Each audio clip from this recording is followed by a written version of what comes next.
Hello guys and gals, Buffalo here.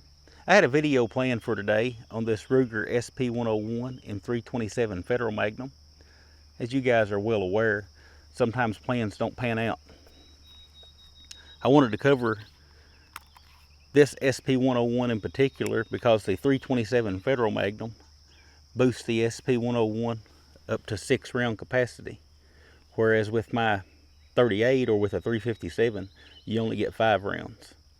And the 327 Federal Magnum is a great little cartridge.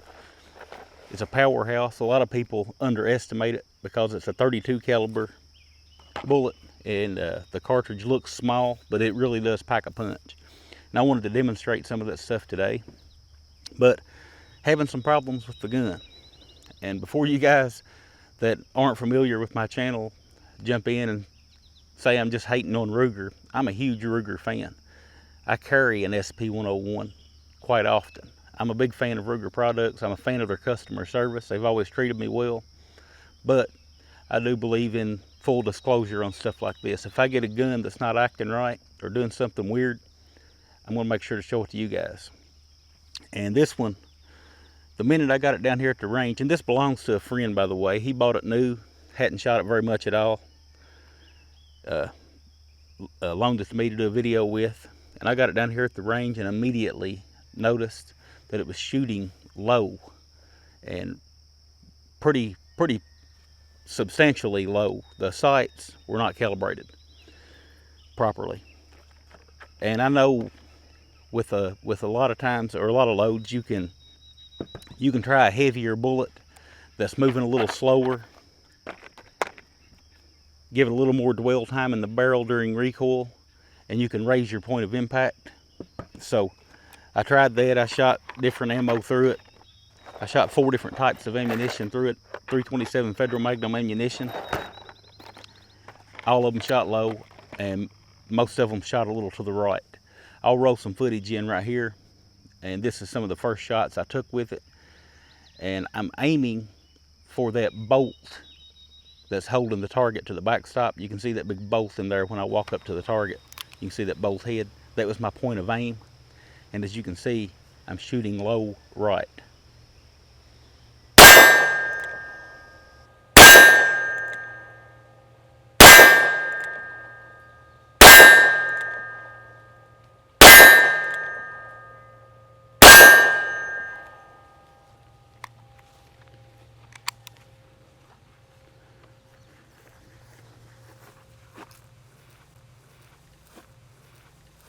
And you can actually see the little star shape from that FTX design.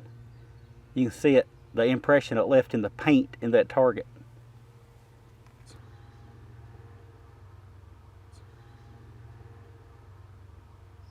So it's shooting low right, and the farther I get away from the target, the worse that is.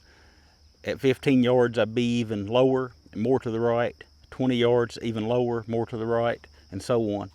On the video that I posted to Patreon, which pretty much showed all the shooting footage, I shoot it at 38 yards, and I had to hold over the right shoulder of the target in order to get hits on the target.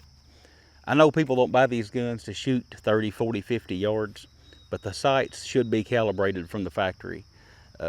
If you're a decent shot, you should be able to do that. But you can't do it with this one because it becomes a guessing game really quickly. You get back to 30 yards, you're guessing it. You're just holding it in the air trying to guess where to put the shot. But that wasn't the only problems I had. The other problem, and I'm not an expert on stuff like this, they may be related. Some of you guys may have had an issue like this before. But the other problem was pressure signs, overpressure signs. I had sticky cases to the point that I could not get them out with the ejector rod. I had to run a cleaning rod down each chamber to pop the cases out. I'll show some footage of that in a minute. The primers were extremely flat, completely flattened out. And I'll show an example of that. I'll roll some footage in here in just a second and let that close the video out to where I shot one of those rounds in my Henry 16-inch barreled Henry carbine and compared the two, and you can see a huge difference. Definitely looks like overpressure signs to me. The primers are super flat and the way those cases are sticking. So that's really all I wanted to show you guys. I'm going to get this back to Jason and let him get in touch with Ruger and see what they say about it, see if they want to take a look at it. I'm sure they will. I'm sure they'll take care of him. I've never had a problem with Ruger customer service. They've always been great to me. But after he gets it back, after they look at it and decide, you know, what's wrong, is there something wrong, what's wrong, and how to fix it, and if they fix it, I'll give an update when he gets this back. I'll give an update and we'll go from there, because I really love the SP101. It's just that this one certainly has some problems. But I'll roll that video footage in from earlier and let that close the video out.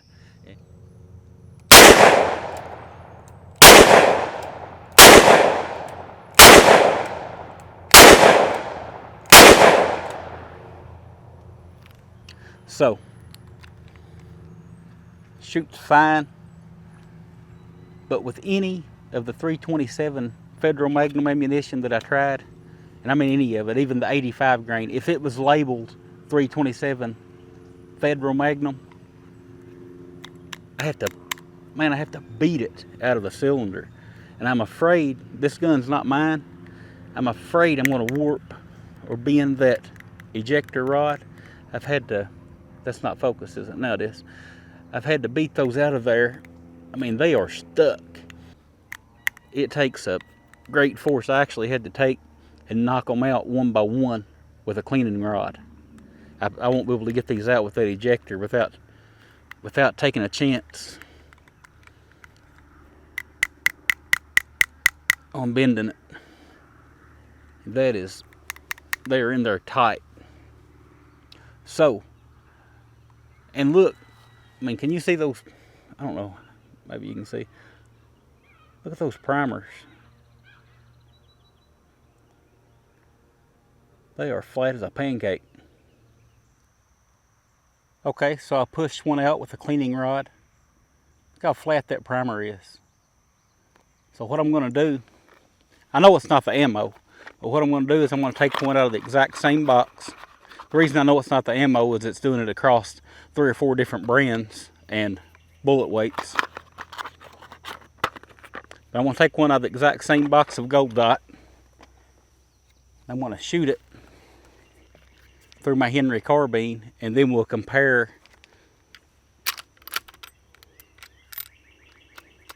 the primers.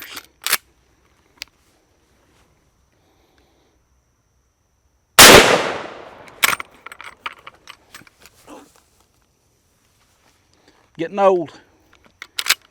Struggle to bend over and pick something up anymore. Alright, so here's the one I just fired out of the Henry. See what that primer looks like. And here's the one out of the Ruger. Major difference. This is what it should look like. So, I'm not an expert at this.